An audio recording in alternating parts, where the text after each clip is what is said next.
Ya, Assalamualaikum warahmatullahi wabarakatuh. Perkenalkan, nama saya Sofiansa. NIM saya NIM saya 240401020155. Ini saya membawakan presentasi di data mining tentang implementasi data mining dalam sektor perbankan, yaitu studi kasus penerapan machine learning untuk klasifikasi risiko kredit di lending club.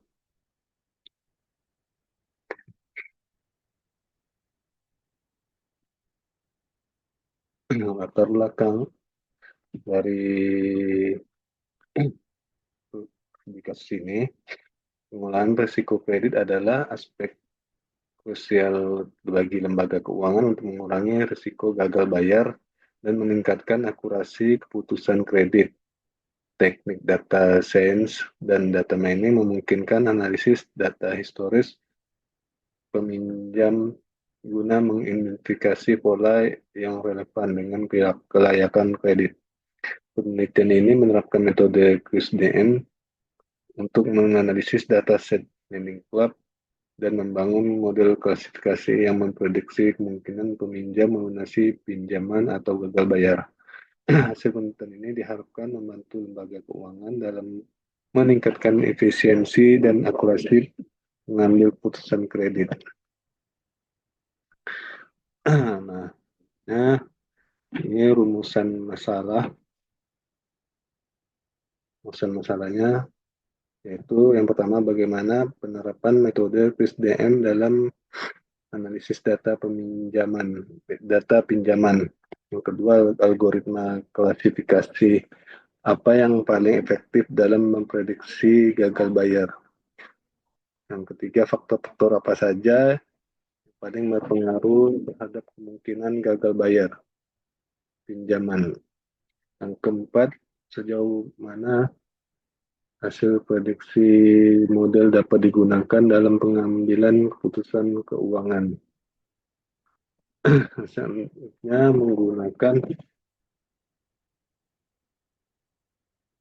yang, yang selanjutnya yaitu tujuan. Yang pertama menerapkan metode QSDM dalam analisis data pinjaman untuk memahami pola dan karakteristik peminjam. Yang kedua dapat membandingkan berbagai algoritma klasifikasi dalam memprediksi kemungkinan gagal bayar. Yang ketiga itu mengidentifikasi faktor utama yang mempengaruhi kelayakan kredit peminjam. Yang keempat, dapat menyediakan rekomendasi berbasis data bagi lembaga keuangan untuk meningkatkan strategi mitigasi risiko kredit. Yang selanjutnya itu manfaat dari ini lembaga keuangan. Yang pertama itu manfaat di lembaga keuangan dapat meningkatkan strategi mitigasi risiko kredit dan efisiensi dalam pengambilan keputusan.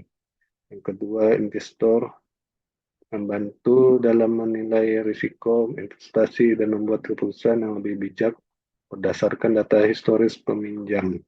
Yang ketiga, akademisi memberikan referensi dalam penelitian terkait data mining, khususnya dalam sektor keuangan dan analisis risiko kredit. Manfaat yang keempat yaitu peminjam. Dapat membantu calon peminjam memahami faktor-faktor yang mempengaruhi peluang untuk mendapatkan pem- mendapatkan pinjaman dengan suku bunga yang lebih rendah. Ini landasan teorinya. PISDM yaitu Cross Industry Standard Process for Data Mining adalah kerangka kerja sistematis untuk proyek data mining terdiri dari 6 fase pertama, yaitu pertama business understanding, menentukan tujuan bisnis dan kendala yang dihadapi. Yang kedua, data understanding, mengeksplorasi struktur dan karakteristik data. Yang ketiga, data preparation, Evaluation mencakup pembersihan dan transformasi data agar siap untuk analisis. Yang keempat itu modeling, menerapkan algoritma machine learning. Yang kelima itu evaluation, menilai performa model menggunakan metrik seperti akurasi dan Augsburg. Yang keenam itu deployment, mengintegrasikan model ke dalam sistem produksi untuk mendukung pengambilan keputusan bisnis. Ini tahapannya. Itu konsep klasifikasi data mining. Klasifikasi adalah teknik dalam data mining yang mengelompokkan data ke dalam kategori berdasarkan fitur tertentu digunakan dalam analisis psikopedit, deteksi fraud, dan diagnosis medis. Dalam penelitian ini, klasifikasi menentukan apakah peminjam akan melunasi pinjaman atau tidak. Algoritma yang umum digunakan meliputi logistik regression untuk prediksi probabilitas kejadian. Equation tree sebagai model berbasis aturan yang mudah diinterpretasikan. Random forest yang meningkatkan akurasi dengan banyak pohon putusan. Yang meningkatkan akurasi dengan banyak pohon putusan. Random forest yang meningkatkan akurasi dengan banyak pohon putusan, serta gradient boosting yang mengoptimalkan prediksi dengan teknik ensemble.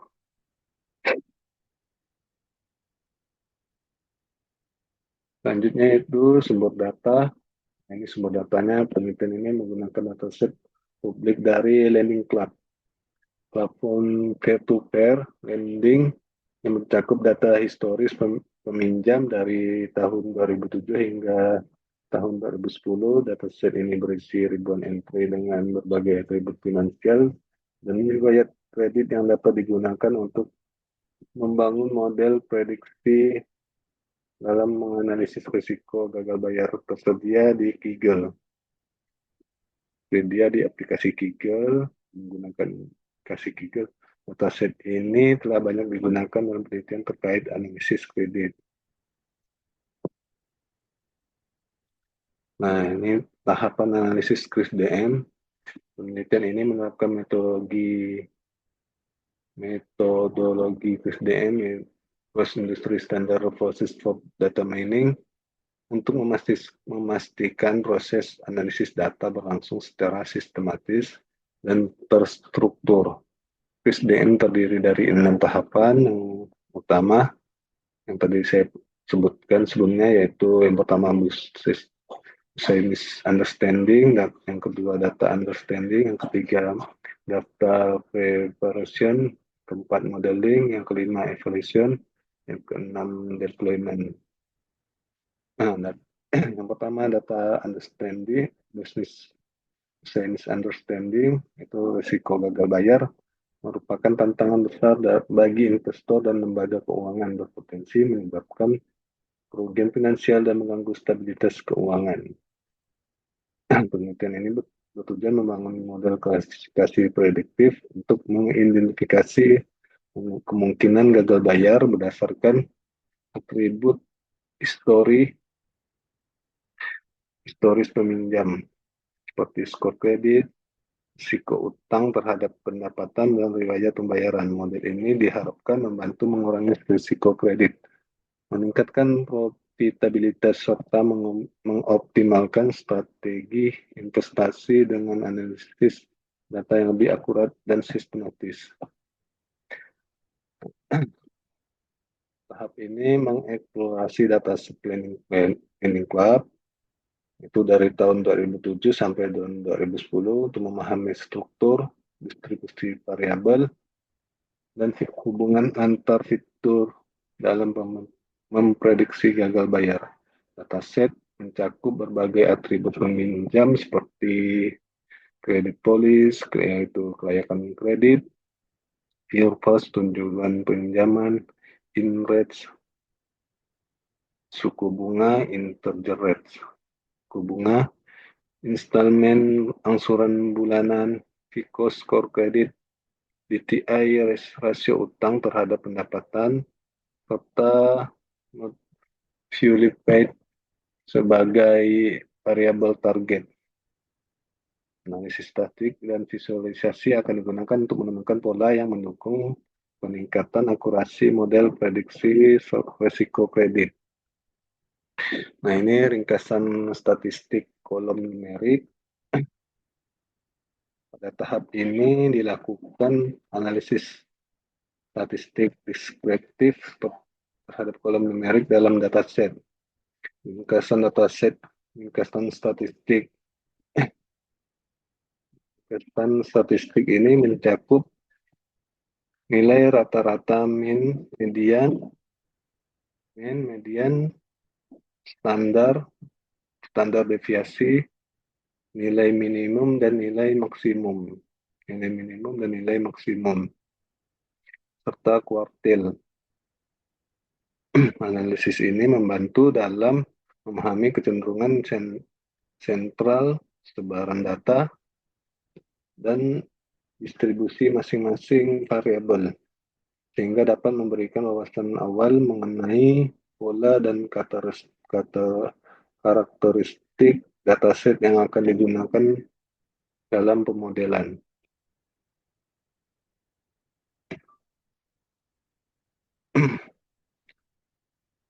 Selanjutnya yaitu analisis dan distribusi kelas. Pada tahap ini dilakukan analisis distribusi kelas terhadap variabel target not fully fed.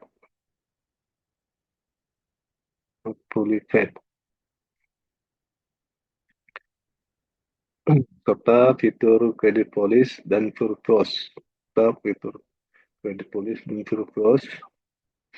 Dalam dataset, dan analisis ini bertujuan untuk memahami proporsi setiap kategori dalam variabel-variabel tersebut, sehingga dapat mengidentifikasi apakah terdapat ketidakseimbangan kelas imbalance. Informasi ini penting dalam proses pemodelan, terutama dalam memilih teknik yang tepat untuk menangani distribusi data yang tidak seimbang guna meningkatkan akurasi prediksi. Selanjutnya, konversi fitur ke tipe Boolean. Pada tahap ini, fitur credit policy dan not fully fed dalam dataset dikonversi ke tipe Boolean. Langkah ini merupakan bagian dari processing data bertujuan untuk memastikan bahwa variabel biner direpresentasikan dengan format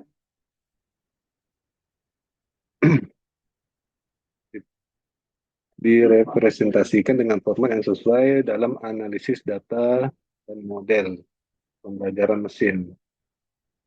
Nah, konversi ini mempermudah pemrosesan data, meningkatkan efisiensi komputasi, serta memastikan bahwa algoritma klasifikasi dapat mengenali nilai-nilai tersebut dengan lebih akurat. Selanjutnya, mengurutkan nilai unik. Nah, pada tahap ini dilakukan pengurutan nilai untuk fitur in-class months dan billings to year, public record. Dalam dataset, proses ini merupakan bagian dari data eksplorasi data yang bertujuan untuk memahami tentang nilai dan distribusi data dalam variabel kategorikal. Dengan mengurutkan nilai unik, kita dapat mengidentifikasi pola potensi ketidakseimbangan data serta kemungkinan nilai ekstrim yang dapat mempengaruhi analisis dan performa model prediktif. Lanjut, metode binning khusus. Nah, pada tahap ini diterapkan metode pada tahap ini diterapkan metode binning khusus untuk beberapa fitur dalam dataset. Dalam dataset binning adalah teknik yang digunakan untuk mengelompokkan nilai numerik kontinu atau discrete ke dalam kategori atau interval yang telah ditentukan sebelumnya. Metode ini membantu dalam menyederhanakan distribusi data, mengurangi variabilitas, serta meningkatkan interpretabilitas model. Binning dilakukan berdasarkan kriteria atau ambang batas tertentu sehingga dapat meningkatkan efektivitas analisis serta kinerja algoritma klasifikasi. Selanjutnya, ini data preversion ya. Selanjutnya yang di data preparation itu identifikasi record dengan nilai lebih dari 100% di fitur level util. Nah, pada tahap ini dilakukan identifikasi terhadap rekor dalam dataset yang memiliki nilai lebih dari 100% pada level util. Setelah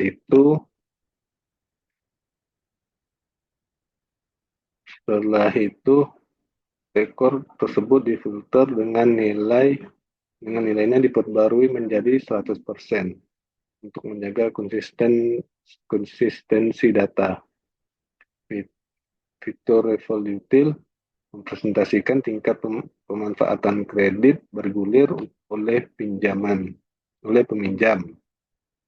yaitu presentasi kredit yang telah digunakan dibandingkan dengan total kredit yang tersedia. Nilai lebih dari 100% dapat mengindikasikan kesalahan pencatatan data dan inkonsistensi, sehingga perlu dilakukan koreksi agar analisis tetap akurat dan sesuai dengan realitas finansial. Nah, selanjutnya di data preversion yaitu histogram untuk fitur numerik. Ini histogram untuk fitur numeriknya. Nah, pada tahap ini dilakukan visualisasi distribusi data dengan membuat histogram untuk semua fitur numerik dalam dataset.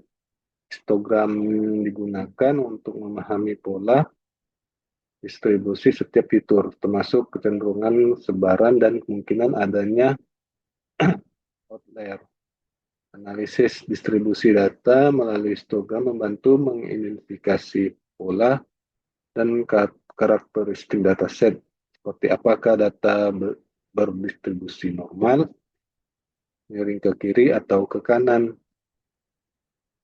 atau terdapat nilai ekstrim yang perlu diperhatikan. Nah, wawasan ini sangat berguna untuk langkah-langkah analisis lebih lanjut dalam proses pemodelan data.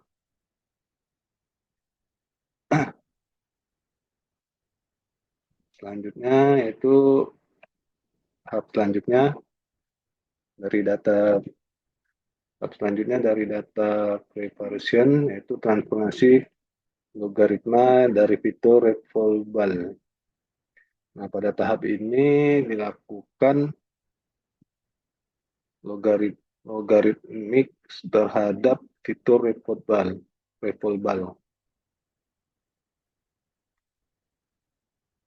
dalam dataset. Transformasi logaritmik merupakan teknik umum yang digunakan untuk mengurangi skewness atau kemencengan distribusi data dan membuatnya lebih simetris.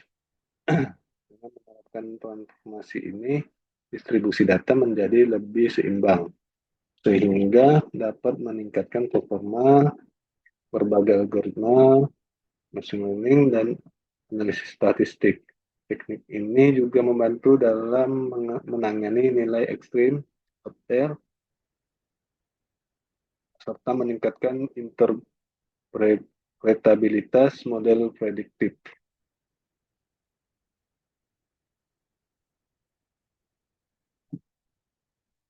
Selanjutnya, tahap selanjutnya itu matriks korelasi untuk fitur numerik. Nah, pada tahap ini dibuat metrik korelasi untuk hubungan antara fitur numerik dalam dataset. Metrik korelasi memberikan wawasan berharga mengenai kekuatan dan arah hubungan linear antara variabel-variabel tertentu. Analisis ini membantu dalam mengidentifikasi pola dan dependensi potensial di antara fitur-fitur numerik yang dapat digunakan untuk memahami keterkaitan antar variabel serta mengoptimalkan pemilihan fitur dalam proses pemodelan. Nah, ini tahap selanjutnya statistik eksperimen untuk korelasi. Nah, pada tahap ini dilakukan uji statistik eksperimen untuk mengevaluasi korelasi antara fitur numerik dalam dataset. Koefisien korelasi eksperimen mengukur kekuatan dan arah hubungan monotonik antara variabel sehingga cocok untuk menilai korelasi nonlinear serta data ordinal. Hasil analisis disajikan dalam bentuk ringkasan korelasi tertinggi dengan mengecualikan korelasi antara suatu fitur dengan dirinya sendiri. Hal ini memastikan bahwa hanya korelasi yang bermakna dan relevan yang dipertimbangkan dalam analisis. Selanjutnya yaitu tahap selanjutnya itu penerapan one hot encoding pada fitur purpose. Nah, pada tahap ini diterapkan one hot encoding pada fitur purpose dalam dataset. One hot encoding adalah teknik umum. One hot encoding adalah teknik umum dalam pemrosesan data mengubah variabel kata logikal menjadi format binar. Setiap kategori direpresentasikan sebagai vektor binar di mana nilai 1 menunjukkan kategori tersebut sementara nilai 0 menunjukkan ketidakhadirannya. Transformasi ini menghasilkan fitur numerik lebih kompatibel dengan berbagai algoritma machine learning sehingga mempermudah proses pelatihan dan evaluasi model. Nah, tahap selanjutnya itu menghapus fitur dari data frame. Kodenya pada tahap ini beberapa fitur dihapus dari data frame setelah mengalami transformasi atau rekayasa fitur menjadi variabel baru. Penghapusan fitur yang telah diubah untuk diganti bertujuan untuk menghindari redundansi, mengurangi dimensi data, serta meningkatkan efisiensi pemodelan dan kinerja algoritma machine learning.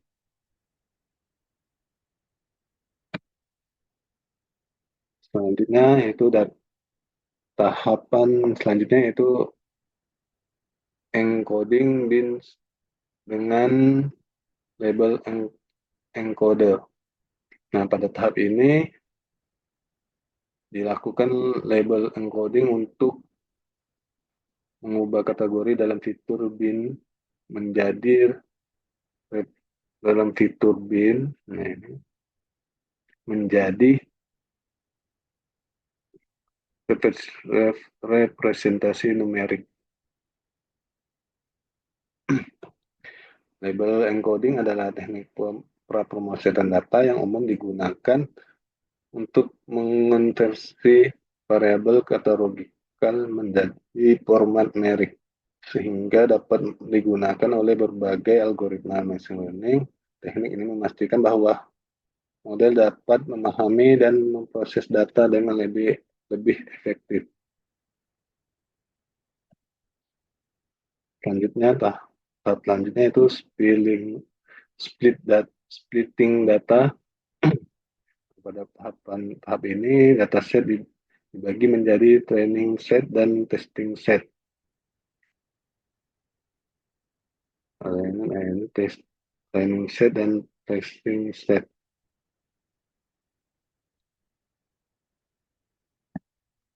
Untuk mendukung proses pelatihan dan evaluasi model. Pemisahan data merupakan langkah visual. Pemisahan data merupakan langkah krusial dalam proyek machine learning karena memastikan bahwa model dilatih pada satu bagian data dan diuji pada bagian lainnya. Hal ini bertujuan untuk mengevaluasi kemampuan generalisasi model terhadap data baru, sehingga hasil prediksi lebih akurat dan andal.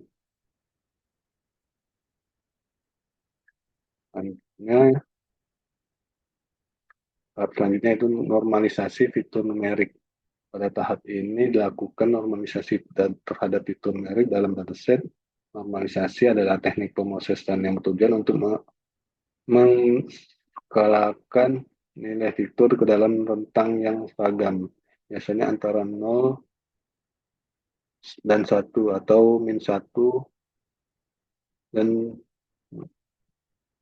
1. Proses ini memastikan bahwa semua fitur memiliki kontribusi yang seimbang dalam pelatihan model serta mencegah fitur dengan skala lebih besar mendominasi fitur dengan skala lebih kecil. Dengan demikian, normalisasi membantu meningkatkan stabilitas dan akurasi model dalam proses pembelajaran mesin.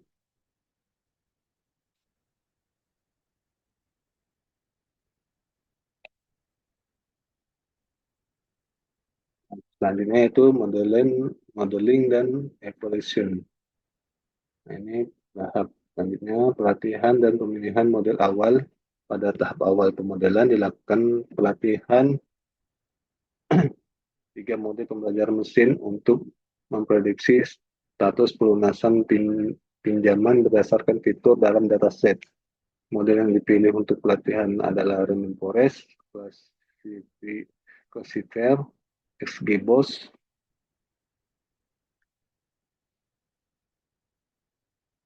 Classifier,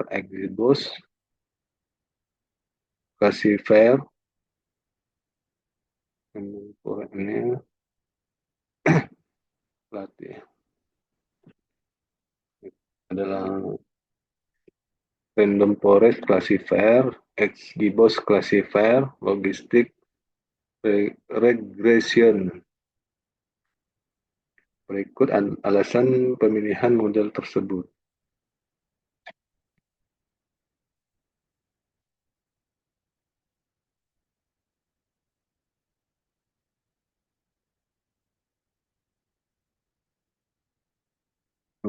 Pada tahap evaluasi awal, dilakukan perhitungan confusion matrix untuk setiap model pada test set. Guna menilai kinerja prediksi, visualisasi confusion matrix dibuat menggunakan heatmap plot. Di mana setiap sel merepresentasikan jumlah true positif, false positif, true negatif, dan false negatif yang dihasilkan oleh model melalui analisis conversion matrix diperoleh wawasan mengenai kemampuan model dan dalam mengklasifikasikan sampel dengan benar serta mengidentifikasi potensi bias atau kelemahan dalam prediksi.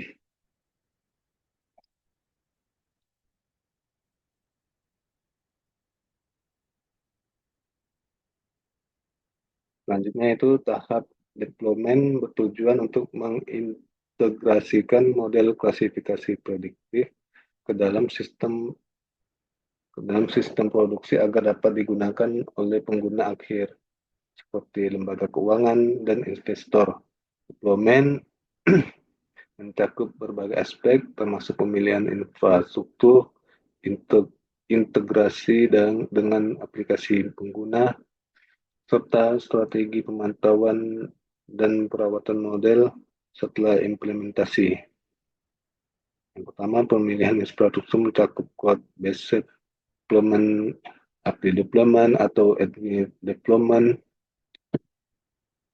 Yang kedua, implementasi API meliputi pembuatan endpoint, integrasi database, keamanan, dan dokumentasi. Ketiga, integrasi dengan aplikasi pengguna mencakup dashboard, monitoring, notifikasi otomatis, dan koneksi ke sistem manajemen keuangan. Nah, kesimpulannya, penelitian ini menganalisis dataset pemohon pinjaman untuk membangun model prediktif kelayakan kredit. Proses mencakup akurasi data, pre-processing, pre-processing atau penanganan missing values, encoding, normalisasi, serta pelatihan dan evaluasi model. Tiga algoritma yang digunakan adalah Random Forest, XGBoost, dan Logistic Regression. Evaluasi dengan akurasi Rockout Score dan Confusion Metric menunjukkan bahwa Logistic Regression memiliki skor Rockout tertinggi. Namun, pemilihan model terbaik bergantung pada tujuan bisnis. Penelitian ini menekankan pentingnya keseimbangan kelas, pemilihan metrik, evaluasi yang tepat, dan pendekatan efektif dalam prediksi risiko kredit. Nah, sekian dari saya. Sekian presentasi dari saya. Terima kasih. Assalamualaikum warahmatullahi wabarakatuh.